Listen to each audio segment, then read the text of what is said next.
মধ্যপ্রাচ্যের উত্তপ্ত আকাশে কি আবারও জ্বলতে শুরু করেছে যুদ্ধের আগুন? হরমুজ প্রণালীর জলরাশির ওপর ভেসে বেড়াচ্ছে বারুদের গন্ধ। আর সেই গন্ধ যেন মুহুর্মুহু আরো রহস্য ঘনীভূত করছে। একদিকে আমেরিকা, অন্যদিকে ইরান, দু দেশের মতো দীর্ঘদিনের বৈরিতা যেন নতুন করে বিস্ফোরণের মুখে দাঁড়িয়েছে। কূটনীতির টেবিলে যখন শান্তির সম্ভাবনা নিয়ে আলোচনা চলছিল, ঠিক তখনই যুদ্ধের দামামা আবারও বেজে উঠল মধ্যপ্রাচ্যে। একের পর এক হামলা, পাল্টা হামলা, হুঁশিয়ারি আর শক্তি প্রদর্শনের মতো প্রশ্ন উঠছে। এই সংঘাত কি আরো বড় কোনো যুদ্ধের সূচনা? মঙ্গলবার নতুন করে ইরানের বিরুদ্ধে সামরিক অভিযান চালিয়েছে আমেরিকা। আমেরিকার দাবি, এটি কোনো আগ্রাসী পদক্ষেপ নয়, বরং আত্মরক্ষামূলক জবাব। তাদের অভিযোগ, আমেরিকার অত্যাধুনিক অ্যাপাচে হেলিকপ্টারকে নিশানা করেছিল ইরানের বাহিনী। আর সেই ঘটনার পরেই সর্বোচ্চ পর্যায় থেকে নির্দেশ আসে পাল্টা পদক্ষেপ নেওয়ার। আর তারপরেই শুরু হয় হামলা। ঘটনার সূত্রপাত সোমবার। হরমুজ প্রণালীর আকাশে আচমকাই ভেঙে পড়ে আমেরিকার একটি অ্যাপাচে হেলিকপ্টার। বিশ্বের অন্যতম শক্তিশালী এই যুদ্ধযানের পতন ঘিরে মুহূর্তের মধ্যেই শুরু হয় তীব্র বিতর্ক। আমেরিকার প্রেসিডেন্ট ডোনাল্ড ট্রাম্প সরাসরি অভিযোগের আঙুল তোলেন ইরানের দিকে। তার দাবি, ওমান উপকূলের কাছে ইরানি বাহিনী হেলিকপ্টারটিকে লক্ষ্য করে গুলি চালিয়েছিল। শুধু তাই নয়, এই ঘটনার কঠোর জবাব দেওয়া হবে বলেও স্পষ্ট হুঁশিয়ারি দেন তিনি। ট্রাম্পের সেই বার্তায় কয়েক ঘন্টার মধ্যেই বদলে যায় পরিস্থিতি। মঙ্গলবার ভোর হতেই হরমুজ প্রণালীর আশেপাশে একাধিক ইরানি লক্ষ্যবস্তুর বিরুদ্ধে সামরিক অভিযান শুরু করে আমেরিকান সেন্ট্রাল কমান্ড বা সেন্টকম। আমেরিকার দাবি, অ্যাপাচে হেলিকপ্টার ধ্বংসের ঘটনার জবাব দিতেই এই অভিযান চালানো হয়েছে। সেন্টকমের পক্ষ থেকে সোশ্যাল মিডিয়ায় প্রকাশিত বিবৃতিতে জানানো হয়েছে, ইরানের অন্যায্য আগ্রাসনের উপযুক্ত এবং আনুপাতিক জবাব হিসেবেই এই হামলা চালানো হয়েছে। তাদের দাবি, অভিযানটি সম্পূর্ণ আত্মরক্ষামূলক এবং আন্তর্জাতিক নিরাপত্তা রক্ষার স্বার্থেই পরিচালিত হয়েছে। কিন্তু এখানেই শেষ নয়। আমেরিকার এই সামরিক অভিযানের লক্ষ্য ছিল শুধু একটি নির্দিষ্ট ঘাঁটি নয়, হরমুজ প্রণালীর আশেপাশে ইরানের বেশ কয়েকটি গুরুত্বপূর্ণ আকাশ প্রতিরক্ষা ব্যবস্থা, র্যাডার কেন্দ্র এবং নজরদারি অবকাঠামোকে টার্গেট করা হয়। বিশেষ করে জাস্ক, সিরিক, কেশম দ্বীপ এবং আশেপাশের একাধিক এলাকার হামলার খবর সামনে আসে। এরপরই সামনে আসে বিস্ফোরণের একের পর এক খবর। ইরানের বিভিন্ন সংবাদ মাধ্যম জানায়, হরমুজগান প্রদেশের একাধিক এলাকায় প্রবল বিস্ফোরণের শব্দ শোনা গিয়েছে। কেশম দ্বীপ, বন্দর আব্বাস, সিরিক এবং জাস্ক সবকটি গুরুত্বপূর্ণ এলাকায় আতঙ্ক ছড়িয়ে পড়ে।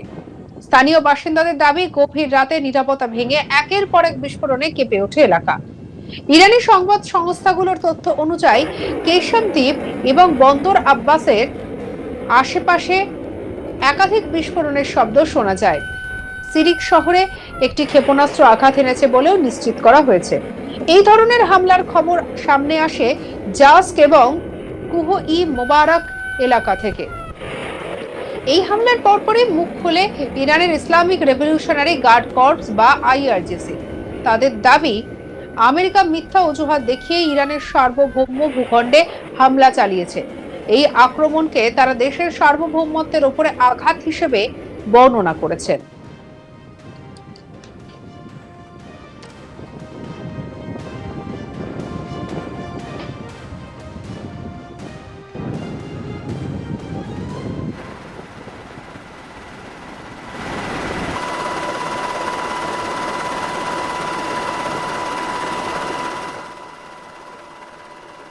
আইআরজিসি জানিয়েছে, সিরিক অঞ্চলের একটি গুরুত্বপূর্ণ টেলিকমিউনিকেশন টাওয়ার ক্ষতিগ্রস্ত হয়েছে। পাশাপাশি শহরের মধ্যে থাকা দুটি জলের ট্যাঙ্কও সম্পূর্ণ ধ্বংস হয়ে গেছে। হামলার ফলে স্থানীয় অবকাঠামোর ক্ষয়ক্ষতির কথাও স্বীকার করেছেন তারা। তবে শুধু ক্ষয়ক্ষতির হিসাব দেওয়াতেই থেমে থাকেনি তেহরান। আমেরিকায় হামলার পাল্টা জবাবও দিয়েছে বলে দাবি করেছে ইরান। আইআরজিসি জানিয়েছে, বাহরিনে মোতায়েন থাকা আমেরিকার পঞ্চম নৌবহরকে লক্ষ্য করে ড্রোন হামলা চালানো হয়েছে। যদিও এই দাবির বিষয়ে আমেরিকার পক্ষ থেকে তৎক্ষণাৎ কোনো আনুষ্ঠানিক প্রতিক্রিয়া পাওয়া যায়নি, তবু এই দাবি পরিস্থিতিকে আরো জটিল করে তুলেছে। কারণ বাহরিনের অবস্থানরত আমেরিকার পঞ্চম নৌবহর মধ্যপ্রাচ্যে আমেরিকার অন্যতম গুরুত্বপূর্ণ সামরিক শক্তি। পারস্য উপসাগর, আরব সাগর এবং হরমুজ প্রণালীর নিরাপত্তা রক্ষায় এই নৌবহরের গুরুত্বপূর্ণ ভূমিকা রয়েছে। সেই বাহিনীকে লক্ষ্য করে ড্রোন হামলার দাবি আন্তর্জাতিক মহলে উদ্বেগ বাড়িয়েছে। এদিকে ইরানের বিদেশমন্ত্রী আব্বাস আরাকচিও কঠোর বার্তা দিয়েছেন। তার বক্তব্য, তেহরানের দৃঢ়তা এবং সহনশীলতাকে পরীক্ষা করার চেষ্টা করছে আমেরিকা, কিন্তু ইরানের সশস্ত্র বাহিনী কোনো হামলা চুপচাপ মেনে নেবে না। তিনি স্পষ্ট ভাষায় বলেন, যদি নিরাপদ থাকতে চান তাহলে আমেরিকাকে এই অঞ্চল ছেড়ে যেতে হবে, অন্যথায় যে কোনো ধরনের আগ্রাসনের জবাব আরো শক্ত হাতে দেওয়া হবে। এই হুঁশিয়ারি এমন সময় এলো যখন মাত্র কয়েকদিন আগেই শান্তির সম্ভাবনা নিয়ে আশাবাদী ছিলেন ডোনাল্ড ট্রাম্প। তিনি দাবি করেছিলেন 2 থেকে 3 দিনের মধ্যে একটি বড় শান্তি চুক্তি স্বাক্ষরিত হতে পারে। মধ্যপ্রাচ্যের উত্তেজনা কমানোর জন্য গুরুত্বপূর্ণ অগ্রগতি হয়েছে বলেও ইঙ্গিত দিয়েছিলেন তিনি। কিন্তু বর্তমান পরিস্থিতি সেই সম্ভাবনার উপরে বড় প্রশ্নচিহ্ন তৈরি করেছে।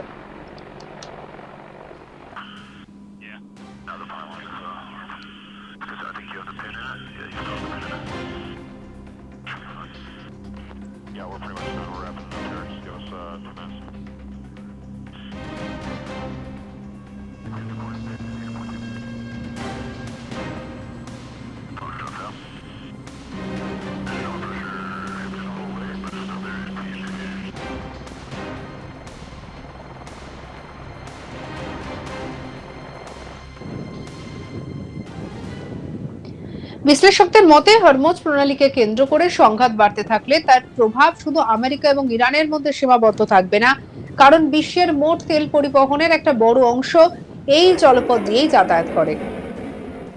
ফলে এই অঞ্চলে সামরিক উত্তেজনা বৃদ্ধি পেলে আন্তর্জাতিক জ্বালানি বাজারে তার সরাসরি প্রভাব পড়তে পারে। বিশ্ব অর্থনীতির জন্য হরমুজ প্রণালী অত্যন্ত গুরুত্বপূর্ণ। প্রতিদিন লক্ষ লক্ষ ব্যারেল অপরিশোধিত তেল এই পথ দিয়ে বিশ্বের বিভিন্ন দেশে পৌঁছে যায়। তাই এখানে সামান্য অস্থিরতাও তেলের দাম বাড়িয়ে দিতে পারে। আর যদি সংঘাত আরো বড় আকার নেয় তাহলে বিশ্ববাজারে জ্বালানি সংকট তৈরির আশঙ্কা উড়িয়ে দেওয়া যাচ্ছে না। বর্তমানে সবচেয়ে বড় প্রশ্ন হলো এই সংঘাত কোথায় গিয়ে থামবে। আমেরিকা বলছে তারা আত্মরক্ষার জন্য পদক্ষেপ নিয়েছে, অন্যদিকে ইরান বলছে তাদের সার্বভৌমত্বে আঘাত করা হয়েছে। দুই পক্ষই নিজেদের অবস্থানে অনড় রয়েছে, আর এই অবস্থানই পরিস্থিতিকে আরো বিপজ্জনক করে তুলেছে। মধ্যপ্রাচ্যের আকাশে এখন যুদ্ধ বিমানের গর্জন, সমুদ্রপথে বাড়ছে নৌবাহিনীর তৎপরতা, র্যাডার স্ক্রিনে নজরদারি চলছে প্রতি মুহূর্তে। ড্রোন, ক্ষেপণাস্ত্র, যুদ্ধজাহাজ এবং আকাশ প্রতিরক্ষা ব্যবস্থার মধ্যে এক অদৃশ্য যুদ্ধ যেন শুরু হয়ে গেছে। বিশ্বজুড়ে কূটনীতিকরা পরিস্থিতির দিকে নজর রাখছেন, কারণ একটি ভুল সিদ্ধান্ত, একটি ভুল হিসাব অথবা একটি অতিরিক্ত হামলা পুরো অঞ্চলকে আরো বড় সংঘাতের দিকে ঠেলে দিতে পারে। সঙ্গে রাখুন আজ তাক বাংলাকে। আপনার মতামত জানান কমেন্ট সেকশনে, সাবস্ক্রাইব করতে ভুলবেন না।